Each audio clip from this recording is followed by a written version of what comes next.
Hello and welcome to the Recovery Daily Podcast. I'm your host, Rachel Abassi. I'm a grateful recovering alcoholic and stroke survivor. And it is Saturday morning for me, so I put my beautiful Saturday morning background up with the flowers and the little, I don't know, are those butterflies flying around? I have no idea.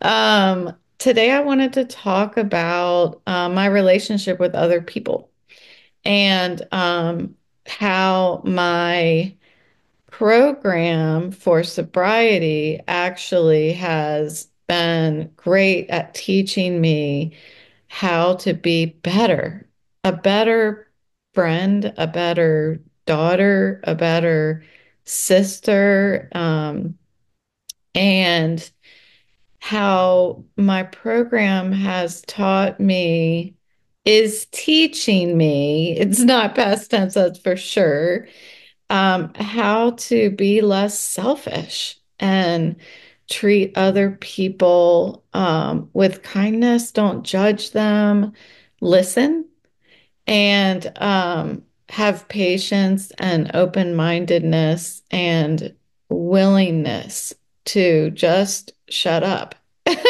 Willingness to just stop that hamster from running around that wheel in my head. Um, I when I think back to when I was drinking, when I heard people say in the beginning of my sobriety that we're selfish, that the whole drinking, alcoholism, I was acting out of a lot of selfishness. I felt really offended. I was like, I'm the most caring person anybody would ever know. I'm always thinking of others. Well, that's just simply not true. When I met my husband, I've told you guys this, I was like, I am really thinking about myself a lot. I mean, I I knew that I wasn't good at like remembering. What I shared this morning in my meeting was like, when you meet somebody, you go out to lunch or something like that, or make dinner and you find out like, well, first of all, I never asked anybody, do you have any food allergies? That was something my husband always asked. I never even thought about it. And then when they tell me, it's one in one ear and out the other, as far as like, I'll remember it through the meal that we have to make, but I'll forget if we end up having somebody over again, like months later. There's no way I'm going to remember that they had a food allergy. And that's something that my husband remembers. And I've always just been like, you are so thoughtful. Like you're always thinking of other people. And I wish I could be more like that. Like I'm working on it. And and even though throughout these years, I mean, him and I have been together for 18 years. Gosh, I can't believe it's been that long. Um, I still am challenged with it. I've been watching him. He's a great example of how to shut up and listen. And I still have this like self-talk that's happening that's, like I said yesterday, disrupting what I need to be doing. I'm constantly thinking about what I need to say next when I'm talking to somebody, or some sort of problem I need to solve, or what they may be thinking about me. While somebody is talking to me, I'm thinking about what they must be thinking about me, like in a judgmental way, like, are they mad at me? Do they like me? That's mostly, do they like me? And are they mad at me? I'm thinking about that all the time. I don't know why, but that's just what seems to happen in this brain of mine. Um, in our program, and I talk about my sobriety program all the time because not only number one, do I need to focus on it every day, because every day I need to make a concerted effort to not pick up a drink, number one, but to make sure I'm not holding on to any resentments or anything like that. My sobriety program is something that has taught me how to live. I went there to stop picking up a drink, and I stay because it's such a wonderful program that teaches me how to live, how to be a human being among human beings, because that just didn't come naturally for me. And it seems like a lot of alcoholics, that is the issue, or one of our many issues is that we just don't know. It doesn't come natural um to mix in. Like I've always felt kind of like I was on the outside looking in. And that seems to be the case for a lot of other folks suffering from alcoholism. And this when I've got all this self-talk and I'm thinking about, are they mad at me? Do they like me? All that's doing is generating anxiety and fear. And so that is the product of my self-talk. That hamster, whom I believe I've come up with a name for our loving hamster. We're going to call him Herbie. We're going to call him Herbie. And I have my own personal reasons why I'm going to call him Herbie, but Herbie the hamster is like spot on. So Herbie the hamster is running around in his little wheel in my mind, and he's just constantly trying to distract me from like creating noise. He is trying to figure out what I need to say next when somebody's talking. He's trying to figure out like what what am I missing? It's just constant self focus, and not in a way where it's like self-knowledge, where it's a beautiful thing. It's not at all. It's just me thinking about me. If I were to dumb it down, it's just me thinking about me. And in my program, we learn that it's principles before personalities. And what we had our topic on this morning was when we're being of service in the program, and that means either I'm leading a meeting, or I'm making coffee, or I'm a greeter. So there's always somebody who like welcomes newcomers and provides phone numbers to them and that kind of thing if they're interested. And the reading this morning was about um, understanding that just because I'm being of service doesn't mean that I'm hierarchically, is that a word? It is now, above anybody else. We're all there for one purpose, and that purpose is to stay sober. And what the way that translates for me into my life is it has enabled me to start looking at like, what is my purpose in my relationships? Am I there to take what I can get from other people? No, I'm not. But it seems like when I think back, um, in so many relationships, in my career and personally in school, that I feel like everybody was there for my entertainment. That sounds terrible, but it's true, and I'm honest here. It feels like in my memory that, not that I was trying to steal from people or get what I could get from people, like it was always take, take, take. But what stands out to me mostly is that I was never giving. I was never focused on what I can give to my relationships.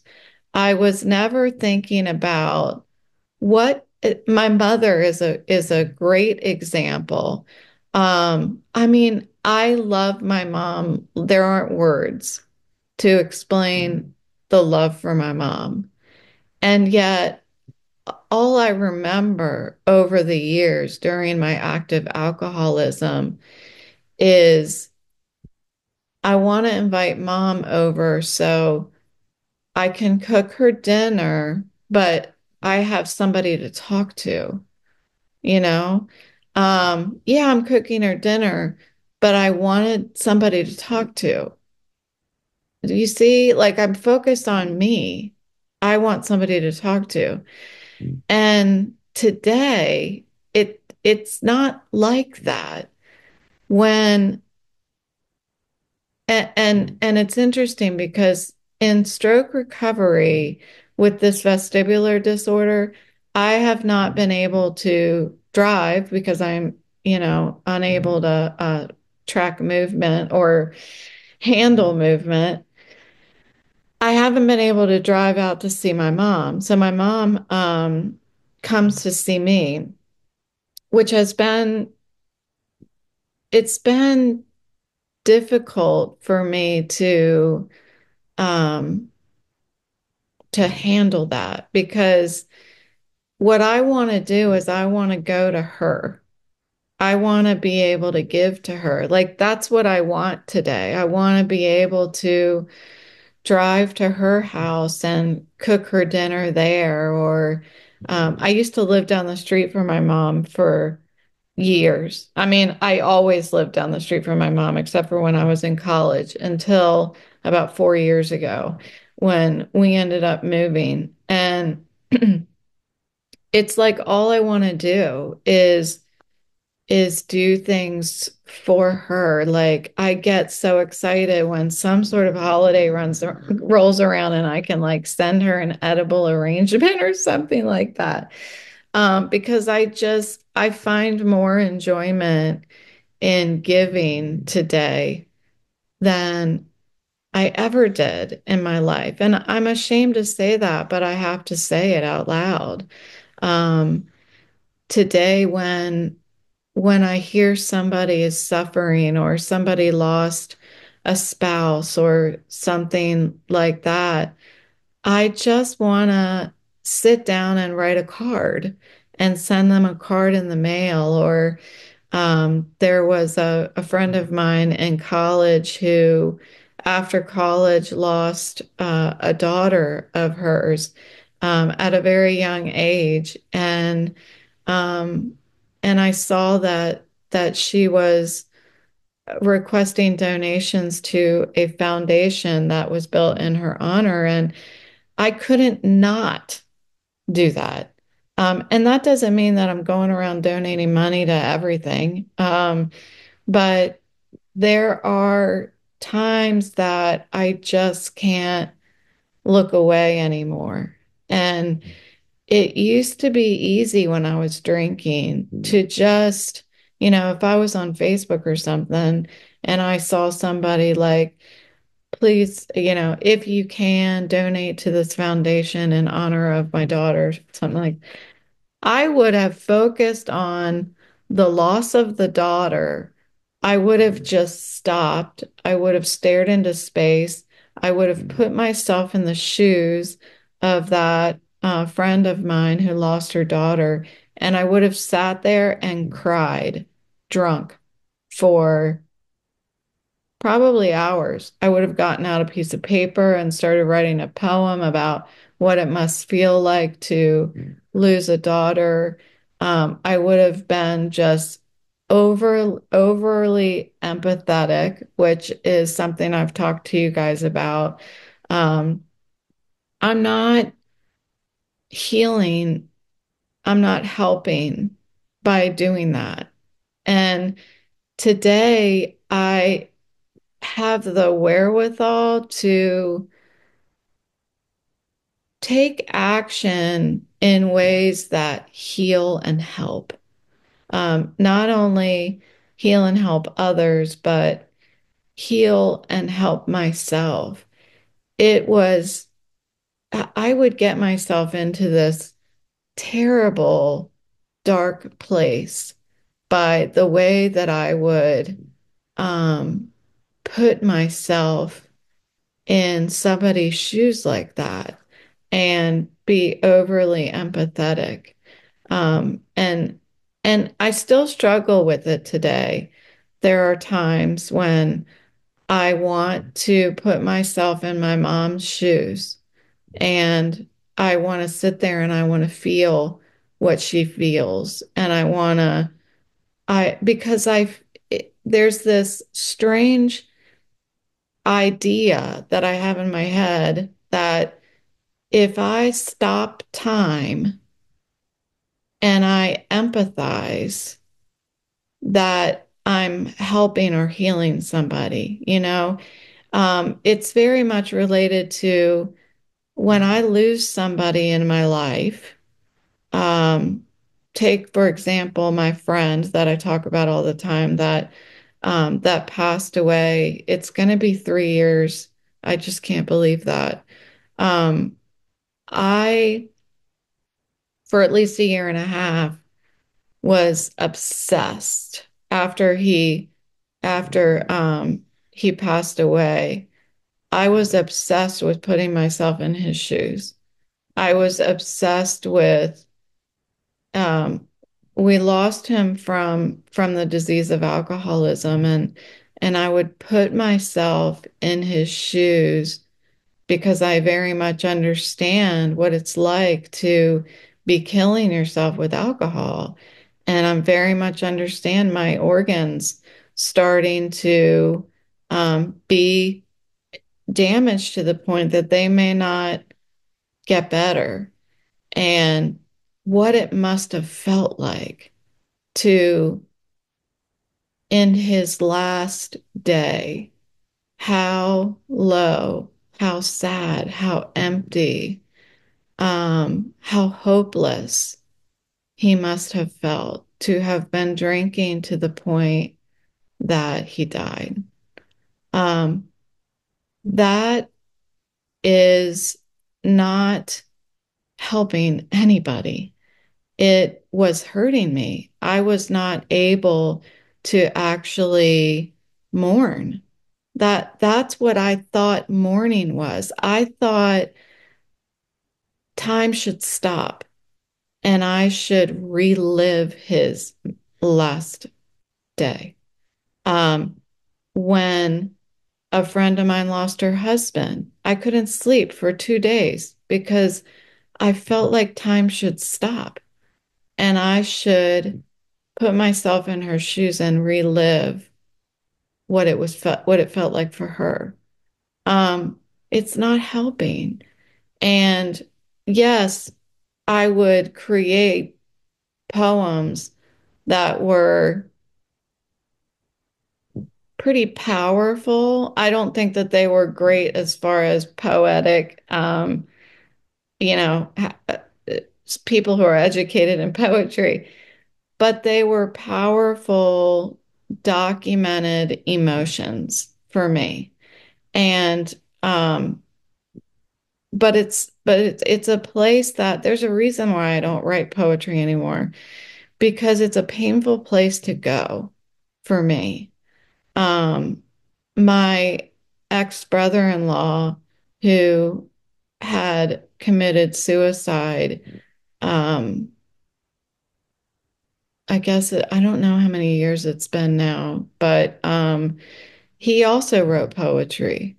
And one evening we sat up and we talked about that. We talked about, like, what do you do with your poetry? What do I do with mine? I shared with him, I don't ever let anybody read it. The only person I've ever let read it was my husband. And then I later let my daughter and my son read them.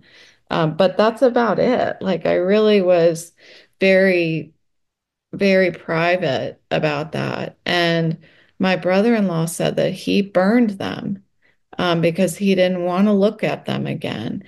And I don't think either of our methods of discarding or hiding our poetry was healthy or not healthy. But it's an example of the darkness that we were feeling um, when we wrote the poetry, and I don't want to feel that way anymore. I don't feel as passionate about writing poetry about beautiful things. Maybe I will one day, but I don't quite feel compelled to write poetry about beautiful things. So I think there's there's this comparison that I'm drawing to being able to be a human among humans and being able to treat others with kindness and be patient with others and open-minded and willingness to listen to other people, um, and going to this extreme of putting myself in other people's shoes and trying to be so compassionate about the lives that they're living, that is not healthy. And what my program has taught me is this beautiful place where I can live, in my relationships with other people, and and where I can give in a way that is healing and helpful. Um, so that's really where my mind was this morning. I think it's something to think about, especially as we're in this really, really chaotic place, I think, in society. I think our minds are all have we all have our own hamsters, you know. Herbie's not the only hamster in the world. We all have our own little hamsters running on their wheels. And some people's wheels are a little squeakier than others. But the only way that I have found um, a way of stopping Herbie long enough where I can stop being selfish and stop having my self-talk disrupt my relationships and be able to be present and listen is by practicing my program. And this has allowed me in stroke recovery as well to not go into my stroke recovery meetings thinking, okay, who's got the worst deficit? You know, who's suffering the most?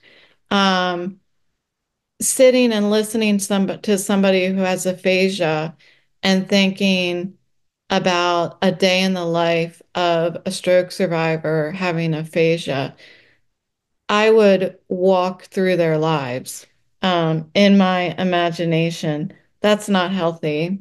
That's not healthy.